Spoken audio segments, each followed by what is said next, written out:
پوری رات گزارنا سنت ہے، اور طلوع فجر سے لے کر طلوع آفتاب کے درمیان تھوڑا سا یہاں ٹھہرنا واجب ہے۔ گویا کہ مزدلفہ میں دو طرح قیام ہوگا، سنت بھی ہے اور واجب بھی ہے۔ سنت تو پوری رات ہے، اور واجب کب ہوتا ہے؟ طلوع فجر کے بعد سے لے کر طلوع آفتاب کے درمیان ایک لمحہ بھی ٹھہریں گے واجب ادا ہو جائے گا۔ اب آپ نے یہاں ایک کام یہ کرنا ہے کہ کنکریاں تلاش کر لینی ہیں۔ آپ نے پہلے دن 7 کنکری مارنی ہے، دوسرے دن 21، تیسرے دن 21۔ اب اس سے آپ اندازہ کر لیں، آپ کو 60-65 کنکریاں بلکہ 70 کنکریاں تقریباً آپ جمع کر لیں۔ بعض اوقات ضائع ہو جاتی ہیں، کسی اور کو دینے پڑ جاتی ہیں۔ یہ آپ دیکھیے گا ہمارے مذہب اسلام کی بہت بڑی حقانیت۔ لاکھوں حاجی ہر سال جاتا ہے، 25 لاکھ کے قریب حاجی، لیکن آپ جا کے جب کنکریاں تلاش کریں گے ایسا لگے گا جیسے یوں ڈال دی گئی ہیں کنکریاں، آرام سے آپ کو ملیں گی۔ اور خصوصاً جب آپ رمی کر رہے ہوں نا، صحابہ کرام نے پوچھا رسول اللہ ہم اتنی کنکریاں مارتے ہیں، یہ نظر کیوں نہیں آتی؟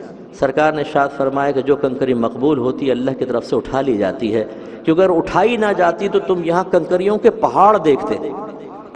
اور میں نے اپنی آنکھوں سے مشاہدہ کیا، آپ بھی کیجئے گا، کنکری گرے گی غائب ہو جائے گی، گرے گی غائب ہو جائے گی، گرے گی غائب۔ دیوار کے پاس کھڑے ہو کے جھانک کر دیکھیے گا، کنکریاں غائب ہو جاتی ہیں۔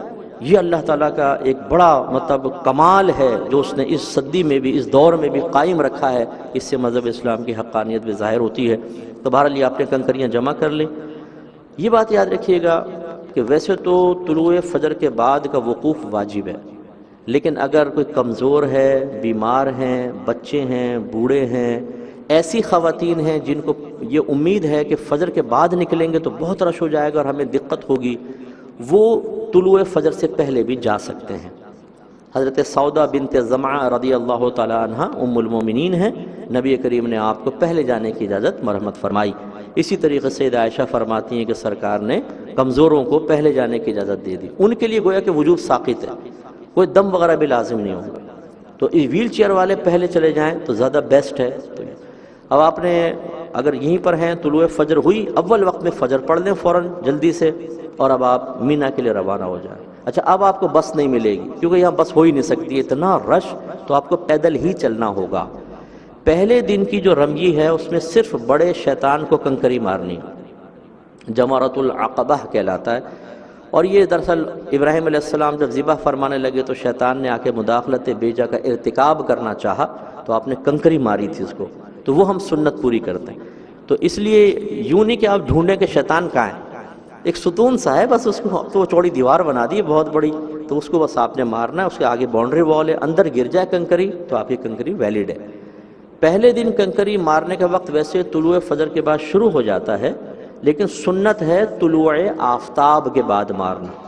سارے دن میں بھی مار سکتے ہیں، یہ سنت ہے، اور غروب آفتاب کے بعد بھی مار سکتے ہیں، لیکن مکروہ ہے، اگلے دن کی فجر تک اس کا وقت رہتا ہے۔ لیکن جو لوگ کمزور ہوتے ہیں، بیمار ہیں، جو دن میں مارتے ہوئے گھبرائیں، ان کے لیے بہتر یہ ہے کہ غروب آفتاب کے بعد جائیں، نائٹ میں چلے جائیں، رش بہت کم ہوگا۔ اور ان کے ساتھ چونکہ صحیح شرعی عذر ہے، اس لیے کوئی دم وغیرہ بھی لازم نہیں ہوگا، یہ کراہت نہیں ہوگی، اس میں دم تو ویسے بھی نہیں ہوتا، کراہت نہیں ہوگی۔ لیکن یہ یاد رکھیے گا کہ ہر شخص کنکری خود اپنی طرف سے مارے گا۔ بعض اوقات ہم وکیل بنا دیتے ہیں، عورتیں کہتی ہیں ہم نہیں جا رہے رش میں، تم مار دینا ہماری طرف سے۔ یہ وکالت اس میں جاری نہیں ہوگی، اگر کوئی مارے گا عورت کی طرف سے ادا نہیں ہوگی اور دم لازم ہو جائے گا۔ ہاں اگر کوئی بیمار ہے، واقعی بہت ہی شدید بیمار ہے، بہت ہی کمزور ہے، اس کو پس جانے کا اندیشہ ہے، تو وہ پھر رک سکتے ہیں، جیسے بزرگ ہوتے ہیں، بہت ہی بوڑھے ہوتے ہیں، وہ کسی کو وکیل بنا سکتے ہیں، ان کی کنکری وہ کوئی شخص مار لے گا، ادا ہو جائے۔ اب آپ غور کریں، 8 ذوالحجہ کو آپ مینا میں آئے، اگلے دن کی فجر کے بعد چلے تو 9 آ گئی تھی عرفات میں، پھر آپ رات میں مزدلفہ آئے تو 10ویں کی رات طلوع فجر ہو گئی، اب ہے 10 ذوالحجہ جس میں آپ کنکری مار رہے ہیں۔ اس میں فقہ حنفی کی روشنی میں ترتیب واجب ہے، جو مناسک ادا کرنے ان میں ترتیب واجب ہے۔ تو نمبر 1 آپ نے کنکری ماریں گے، نمبر 2 پھر آپ قربانی کریں گے، نمبر 3 پھر حلق یا قصر کروائیں گے، ٹھیک ہے نا، اور پھر نمبر 4 طواف الزیارہ ہے۔ یہ حج کا رکن اعظم ہے، وقوف عرفہ، طواف الزیارہ۔